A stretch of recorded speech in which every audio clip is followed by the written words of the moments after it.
El Ministerio de Obras Públicas y de Transporte es el ente rector de la infraestructura a nivel nacional y también es el ente rector del transporte.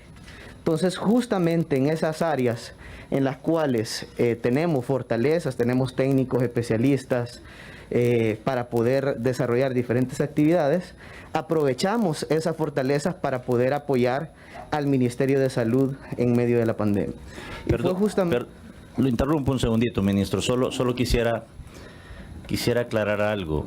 En una cuenta oficial del Ministerio de Casa Presidencial se está mencionando que por orden de su servidor he obstaculizado el ingreso a comunicadores institucionales y de prensa nacional. Yo en ningún momento he dicho que se salgan. Es más, acá están todos los colegas del MOP, entiendo que el Ministerio de Salud, que están dando cobertura y tienen todo su derecho. Solo les pedí que por favor se acomodaran para darle espacio también a la prensa nacional de medios privados que quisiera darle cobertura a este evento. Únicamente como aclaración. Ministro, tiene el uso de la palabra. Bueno, entonces, con esas fortalezas que tenemos como ministerio, entonces apoyamos al Ministerio de Salud, así como diferentes carteras de Estado que nos unimos en una pandemia que obviamente ha afectado a diferentes países del mundo y El Salvador no ha sido la excepción.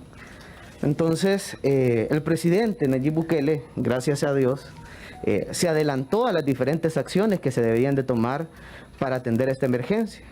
Tomó las decisiones a tiempo, incluso cuando en esta asamblea todavía se discutía si había pandemia o no había pandemia, ya habían hospitales colapsados en diferentes países de Europa, por ejemplo. Ya estaba en Ecuador, por ejemplo, la gente se moría incluso en la calle y lamentablemente acá todavía se seguía discutiendo si había emergencia o no había emergencia. Pero el presidente siempre estuvo liderando todas las acciones que se tomaron y una de las cosas que él nos pidió, incluso antes de tener el primer caso de COVID positivo confirmado en nuestro país, es que ampliáramos la capacidad hospitalaria. ¿Y por qué nos pidió eso? Y es que lo que sucede es que los hospitales, cuando nosotros llegamos, no habían medicamentos. De hecho, la red de hospitales públicos estaba totalmente desabastecida.